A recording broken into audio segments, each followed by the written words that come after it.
เสียหายสบายดีอยู่กับสาวดาวนั่งกำลังทำงาน ถ่ายละ ใช่แล้ว สวัสดี แนะนำตัว สุดาว กำลังเห็นยัง กำลังนั่งเบิ่ง กำลังนั่งลิ้น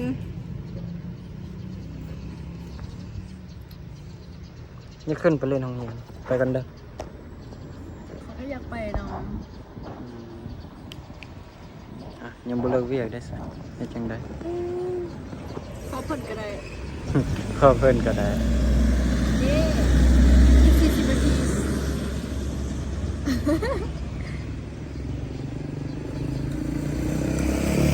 มาท่าก็ได้ปะท่าอีก40นาที ฮะ อีก40นาที ถ่ายได้บ่สบายดีวันนี้สิพาไปเล่นโยงเฮียนมสบนคำเด้อ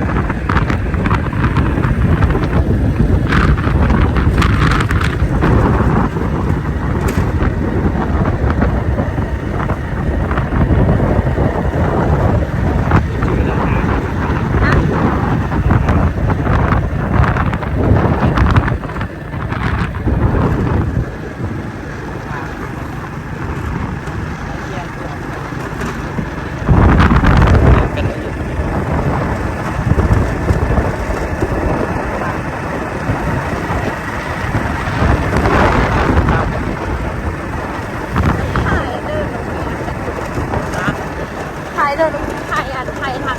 ไปโรงเรียนฮะ เจ้าอนุญาตต้องไปเล่น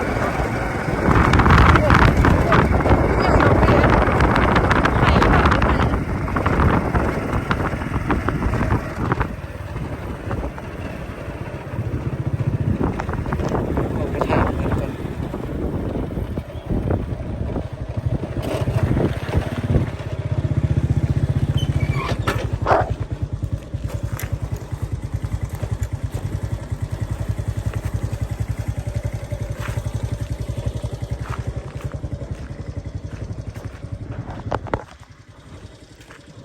ได้เป็นคนมาเล่นเลย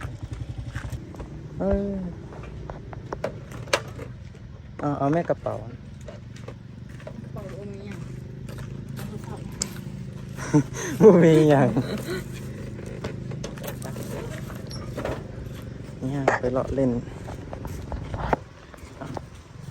หยุดพักให้ยังเมื่อกี้นี่ไปหยุดวิดีโอเล่นเฉย ยืดเสร็จ เอ้าบีหยุดไว้เมื่อกี้นี่ ก็ยืดหรอ อืม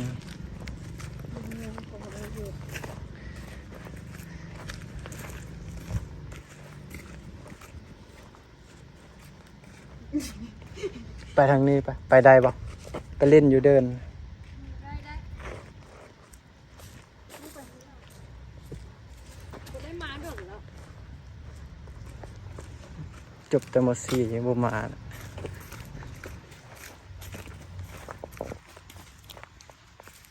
พาไปเล่นเดินเตะบ้าน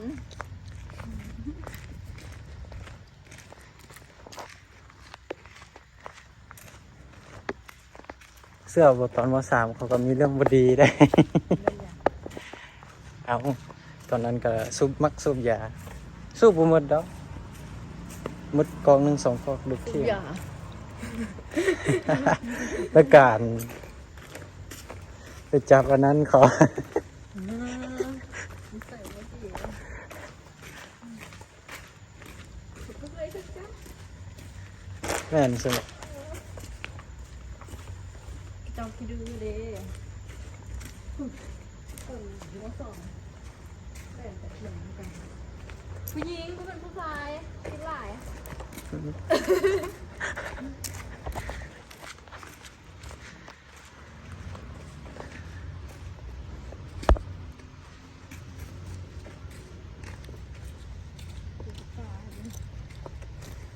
ฝาแอบร่างกาย เมียเขาเขียนยัง24 หญิงบัวฮ้อนเสียห้องวางเป่าจังหน่อยเนี่ยยามสิมาไล่วะ ช่วงเวลาเท่าไหร่เว้ย6 โมงก่อน อ๋อเบิ่งโมงอยู่นำโทรศัพท์ได้ 6 โมงช่วงเวลา6 โมงไม่มีคนดอก อ่ะโรงเรียนก็พักต้องเหมือนนี้ วันนี้โรงเรียนพัก พัก พักสงกรานต์ พักสดเสยแม่นละไปออกกำลังกายเบางสิได้จากบาท 2 บาทเอาไปเฮ็ดพื้น บ่เฮ็ดกระได้ นี่เฮือนกระหลายอยู่ละ ตัดคอมบิกต้นหนึ่งเฮ็ดพื้นดีกว่า หาลองสิได้จากบาท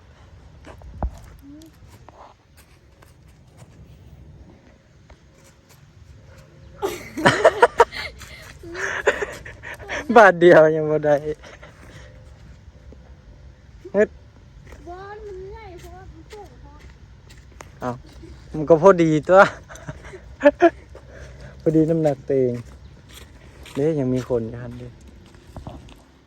คนนี้ เจ้าของห้านตัวนะ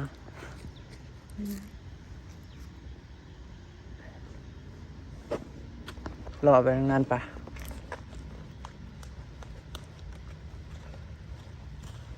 จะเปิดไฟแล้ว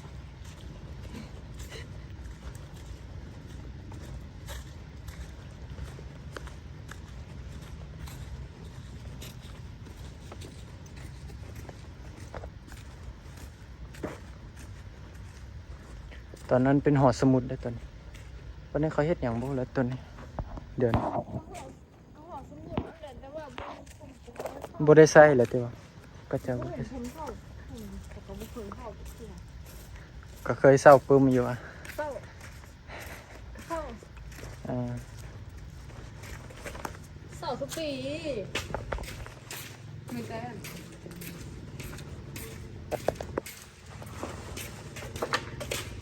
จะจะมาหุ่น เข้าไปเฮียนไหมอยู่ห้องใด15ตอนมื้อหนึงพี่ม15นะ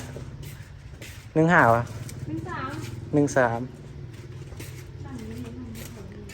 เข้าไปนั่งอาจารย์บล็อกตีอาจารย์บล็อกตีเข้าไปเฮียนเลย เขาพิษ ฟ้าเปื้อนแทะ เขาพิษเนี่ยเพื่อนเป็นสาวเองนี่นะ ลิ้นแมว แป้งกันแป้งสีกระโปงแป้งกระเจ้าแหนมส้มเอาดินแป้งแหนมส้มมาถาคุณหนา อันนี้ช่วงสงกรานต์ก็จะลิ้นแปลงปะเปื้อน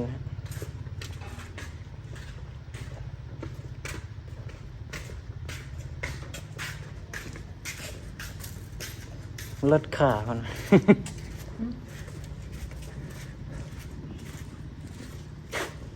ก็จะมาให้ยัง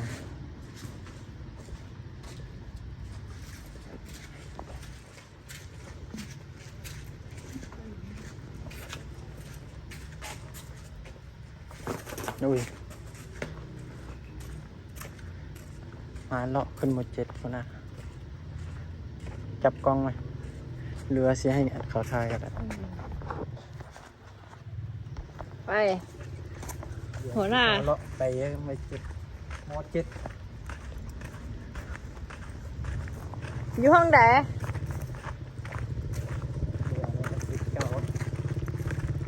เท้าบุญเพ่งอยู่ห้องใด7 เท่าไหร่ 73 73 ผมมาเมื่อกี้กะพวกหมู่หมอ7นี่ อ๋อ ขี่รถออกถ่ายสูงเลยถ่าย ต่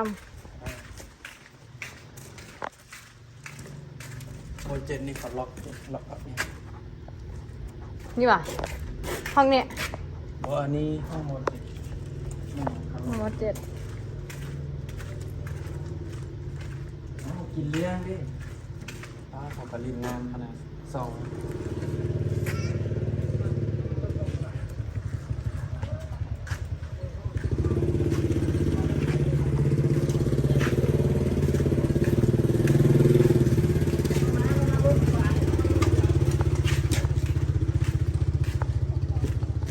แม่น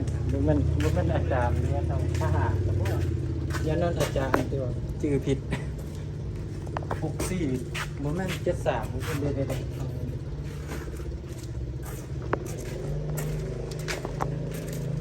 เอานี่แหละแต่ว่าโมเจ็ดเขาจะล็อกเอาแน่นเลย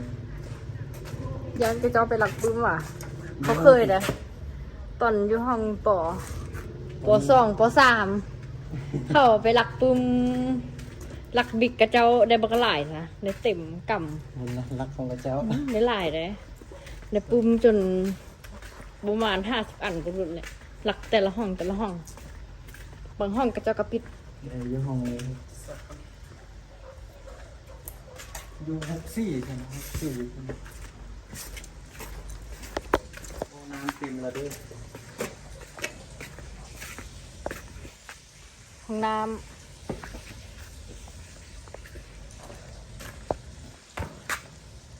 ลงไปรีวิวห้องน้ำห้องเดียว ำโอ้มันมีขี้ มันแม่นบี ว้าอยู่ไกลก็ได้กินแล้ว โซฟีจักอย่างเข้ายังบุกล้าเข้าเจ็บเหนียวซื่อเขาจึงเข้าตอนเขาเฮียนไปเลยเขาบุเจ็บแท้เขาบุเข้า บุมันบุแปลงครับบุแปลงครับอาจารย์บุแปลงครับ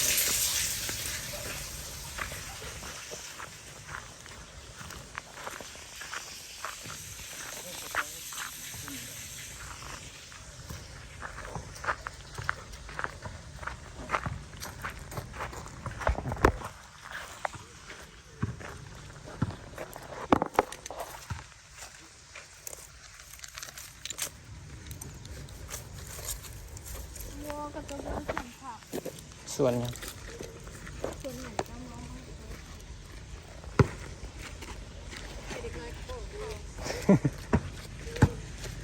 โอ้มีมดจับ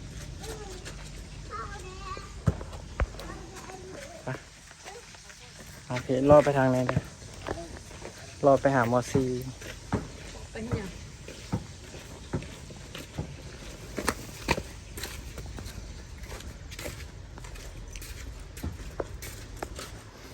มีแต่โมเจนเนาะพระเจ้าหรอกบอถ้าบล็อกกระเจ้าลิ้นเปื้อนเด้นั่งเหียนกระเจ้าลิ้นน้ำเล่นน้ำหลายอาจารย์นี่ปิดอาเมียนไว้ให้เล่นนะ เรื่องนี้กับบริเวณก็ต้องปิดไม่อยากเสียน้ำก็เสียดายเลย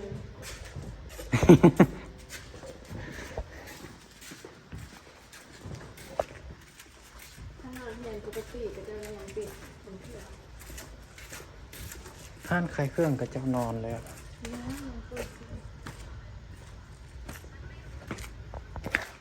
ซื้อน้ำกินเนาะหิวน้ำบ่ นี่กินน้ เนาะ ำเขาบุ้งอยู่เขาหากินมาแล้ว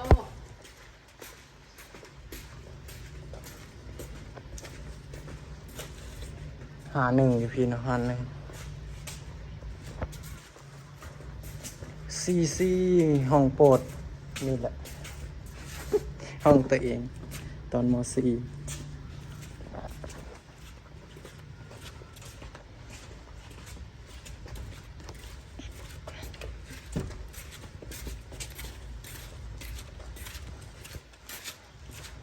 ตั้งแต่เหียนป .1 มาจะฮอนม .4 ออกแน่เคยได้ที่ 1บ่ ย้วนโกคนหนึ่งคนสองได้คนสามคนสี่มาวันได้ได้เลยตัวเฮียนตัวหนึ่งได้เป็นที่หนึ่งที่สอง อืม นี่ไก่มันจะได้ละตัวไก่ตัวหนึ่งตัวสองมาบ่ได้เลย ขึ้นไปเต้นจากบ้านเต้นหยวนเวทีสโมสรของห้องนะ ได้ได้ยัง เอาเต้นลงติ๊กต็อกตุ๊ดตุ๊ดตุ๊ดตุ๊ดตุ๊ดนะ ยังแจ้งอยู่อ่ะ ยังแจ้งไงอ้อมุมงามๆเนี่ยวิวซะเนาะ สงสาร ลาท่านผู้ชมไปหน่อย ว่าอย่างว่าเป็น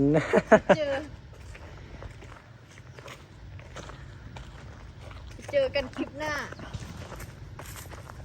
คลิปหน้าพ่อกันใหม่อะนะ คลิปหน้าสงกรานต์นะ สงกรานต์พ่อกันใหม่เด้อ